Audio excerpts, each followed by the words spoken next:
Mortal Kombat 1 is difficult to talk about, in part due to my almost lifelong admiration and love for the series, but also because Mortal Kombat has always been the black sheep amongst its contemporaries.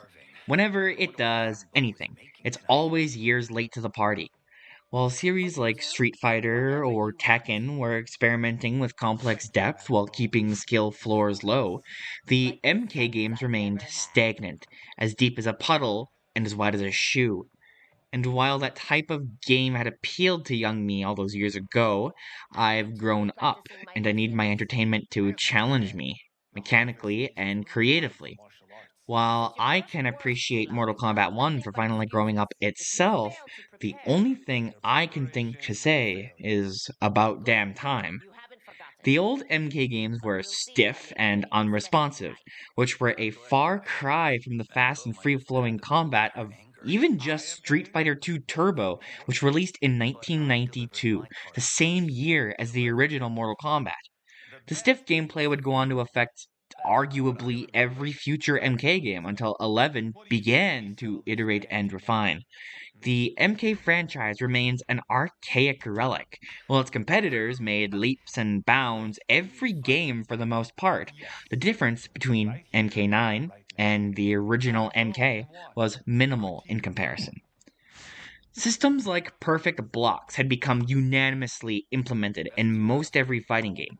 All of them except Mortal Kombat, which didn't include anything of the sort until 2019's Mortal Kombat 11. Smash Bros. Melee, which was released in 2001, had included this mechanic.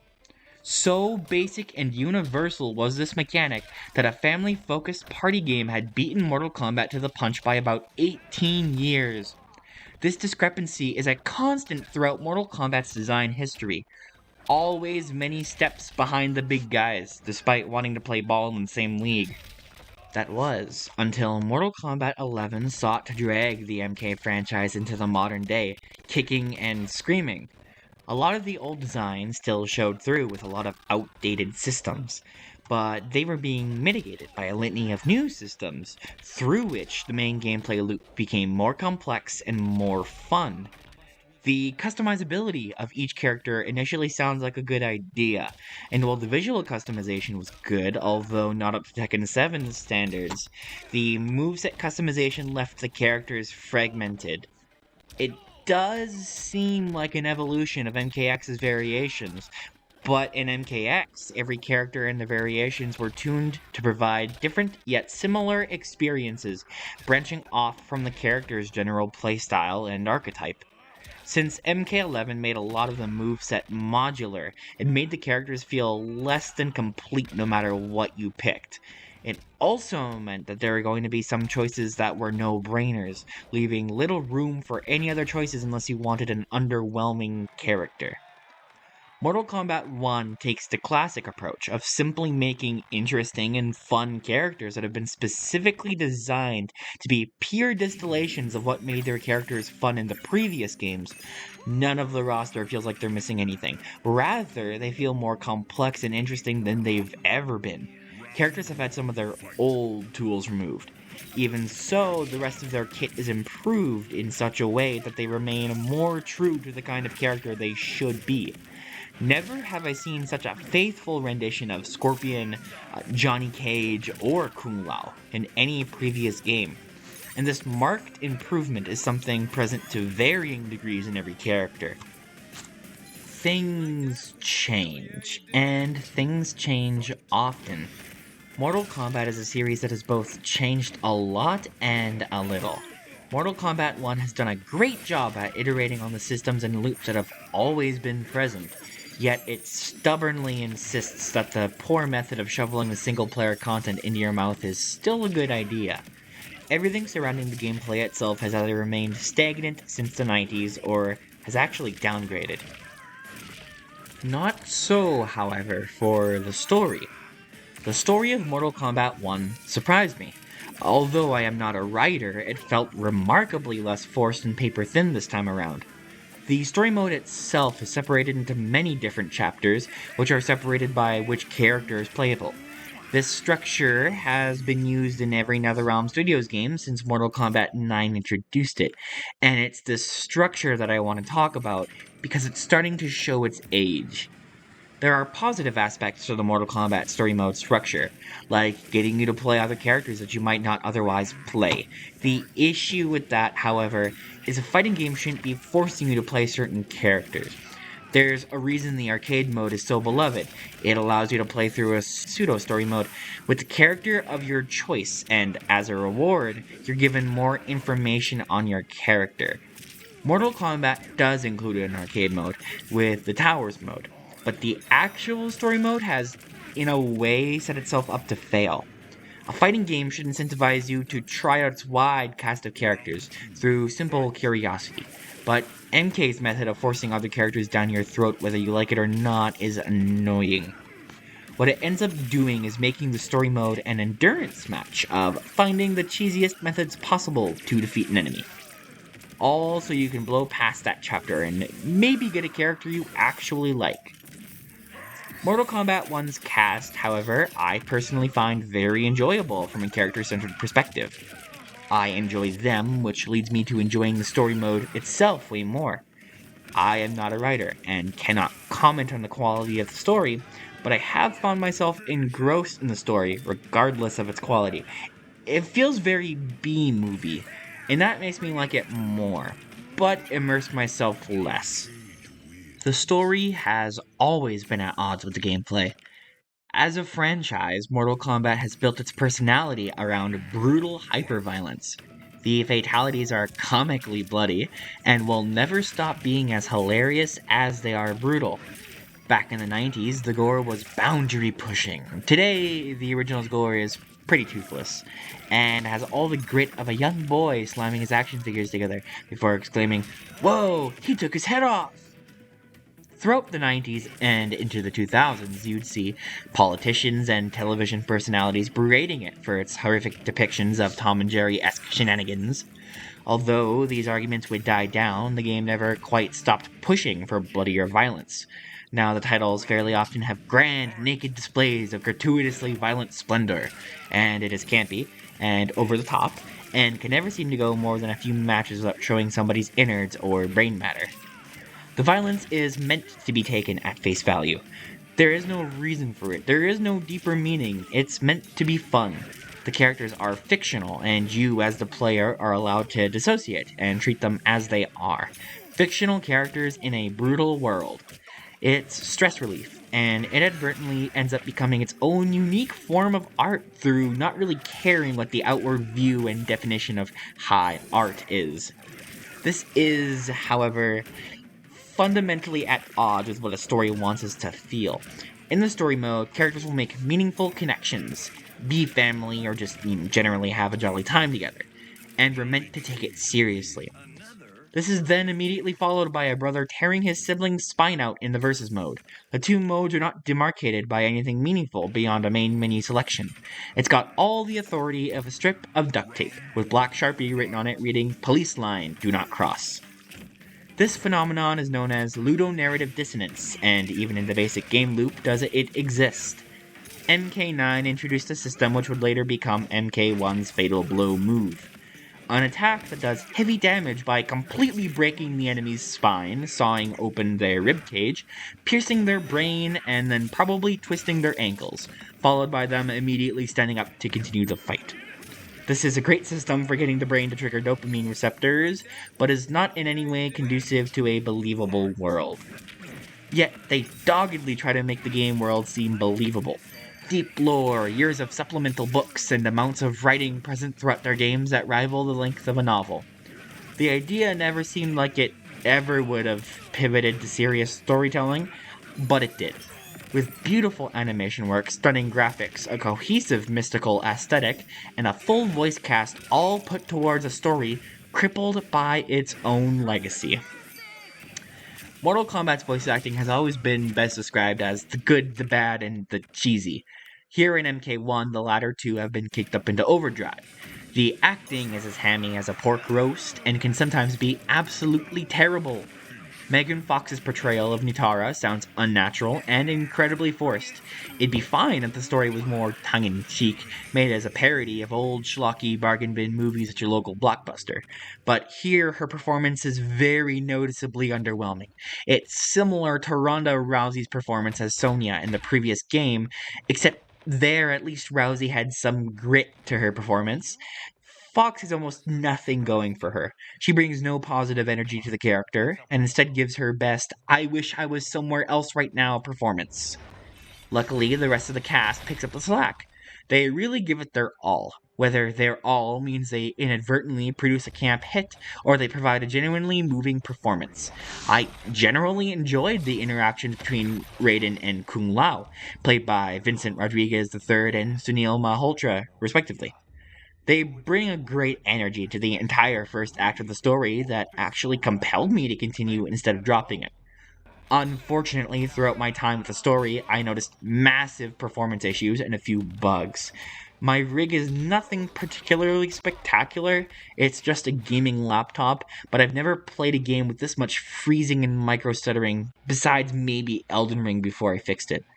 One of the more common issues I had with MK1 was subtitles not working correctly. Sometimes they won't become visible until after the line has been said, or not at all. Fortunately, they are the exception, not the rule. I encountered very few bugs otherwise playing the game, and only one crash. It's pretty amazing just how good the game looks, and how the stage select screen transitions directly into gameplay, without constantly shutting itself down. Another issue I have with one of the game modes is the Invasions game mode. It's a rotating Mario Party map of constant death and dismemberment. You move from tile to tile, fight a guy, then move again. What hurts it so much are the modifiers. Sure, it would be bland being an overworld map that connects fights with nothing else special about it, but given the lack of a simple versus computer mode in local battle, I'd say that's the better choice.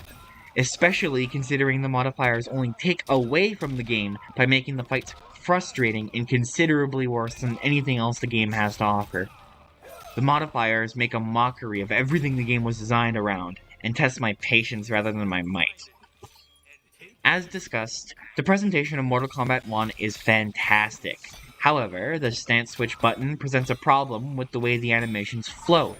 The animations were made in such a way that they don't need to end with the character's front actually facing the screen, since you could just press the stance flip button, meaning characters will flip around and break the flow and look of the combat simply by fighting. It gets especially bad when characters use the button in their movesets like Johnny Cage. It means characters are constantly turning, devaluing the animations, and adding nothing to the gameplay. Characters in, say, Tekken 7 fight with a beautiful grace to them that makes the fight look more like a dance. In Mortal Kombat 1, if you don't have perfect precision and figure out how to nullify the turns, your character moves like a mad chimp who gets possessed by 1,000 evil spirits mid-match. The animation work and detail on both characters and stages is absolutely mind-blowing. Mortal Kombat 1 has to be one of the best looking fighting games I've ever seen. Even the way the blood spurts out looks so good. The art direction is superb. It can be dark, colorful, bloody, and clean all at the same time. Mortal Kombat, and particularly Mortal Kombat 1, have a very distinct oriental visual style that helps it stand out and brings all the other aspects together. The endless pursuit of better graphics is usually a fruitless endeavor. Games 20 years old and more can still look good today, given they focus on particular visual traits and their own style. Mortal Kombat, since its conception, has always been attempting to ride the newest, fanciest tech, and with MK1, they completely pull it off. The new gorgeous graphics, I believe, actually work in tandem with the art direction to create a piece of magnificent, nasty, gut-draped eye candy. The visuals are accompanied by a spectacular cacophony of bones cracking, flesh squishing, and any other horribly painful things you can imagine. The sound design is immaculate. It is incredibly satisfying, while also being very immersive. It is unbelievable, but in an entirely unique and stylized way. The fatal blows, although stupid, are an amazing kind of stupid, where a tapestry of suffering unfurls in front of you and dares you to watch. They're a feast for the eyes, but still outclassed by the fatalities. Fatalities always feel more shocking the first time you see them, and then their shock starts to wear off. They're not particularly better or more creative than the previous fatalities, but are new, which is a great thing considering the type of reactions they're trying to elicit are those of amazement and disgust. So, the gameplay is solid, the visuals and presentation are fantastic. Is there anything awful about the game? Unfortunately, yes. The recently revealed character pack has definitely left a sour taste in my mouth. The character pack includes 3 Mortal Kombat original characters and 3 guest characters. Unfortunately, they chose poorly. Takeda seems like a relatively good idea, but 2 of the MK characters, Quan Chi and Ermac, are characters that have been highly regarded and long-time legacy characters. They are characters that they know people would pay $50 for regardless of the principles behind it. It is Saturday morning cartoon supervillain levels of scummy. The 3 guest characters, Omni-Man from Invincible, Homelander from The Boys, and Peacemaker from Amazon's series of the same name, are strange choices. All 3 are from gritty, realistic reimaginings of the superhero genre, which are themselves played out and stale. Omni-Man and Homelander are different in their shows. They have their own characterization, their own arcs, their own stories. They are, however, for all intents and purposes, the same character here. The idea to have them both take up slots is asinine. It is an amazingly bad idea, and there has been rightful controversy building up. I also don't like the inherent negativity in DLC characters to begin with. In a fighting game, every character needs to be balanced around the idea that every other character will be sharing a lot of the same systems. Throwing in post-launch characters is a lose-lose. Either they're really good and the game becomes pay-to-win, with top tiers being accessible only via a purchase, or they're bad and make customers regret their purchase, when the base characters were balanced better. This also completely throws the competitive scene out of whack, as if you don't own a character, you can't practice against them in training mode, which puts people with less money at an inherent disadvantage. This issue is compounded when you learn that they're also selling cameo characters in the pack. Cameos are a new system present in MK1 and are the answer to Dragon Ball FighterZ's character assists. These characters are functionally extra attacks the player can tack on to ignore neutral or extend a combo, meaning any one of these new sets of attacks could be universally or personally more applicable than the base game options, allowing owners of that content to have a leg up over the competition. Quick reminder that the pack costs $50. Beyond the character pack that will be drip-fed throughout the next year, there's the purchase of Shang Tsung.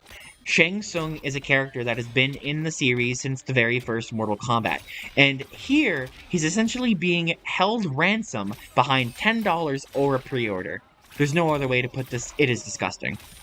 However, they locked content for the Invasions mode behind this character, meaning to get the most out of your $80 game, you are forced into paying an extra $10 on top of that.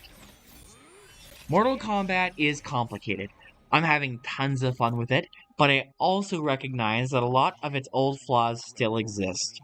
I want to commend it for partially getting with the times, but it's refused to do so for so long that I fear Mortal Kombat will, from here on out, continue to refuse to iterate. I appreciate the new flow, I love the characters and the setting, but there are a lot of things wrong with it.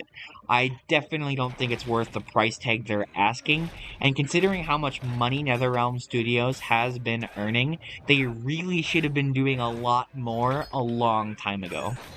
The systems are now drastically improved and really give Mortal Kombat that spice it's been missing for so long, but I wonder if it's too little too late for the series to actually reach its full potential.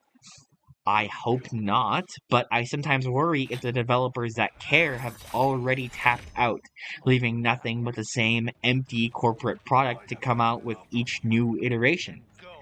I used to have a lot of respect for the series, but that turned to anger, then to annoyance, and unfortunately into indifference. The greedy price gouging certainly doesn't do it any favors either, but in the end, I am happy to say that Mortal Kombat 1, as a game, is good. I just wish it could have been more, taken the next step and had more about it changed. Mortal Kombat needs to have more change. Continuous change. And soon.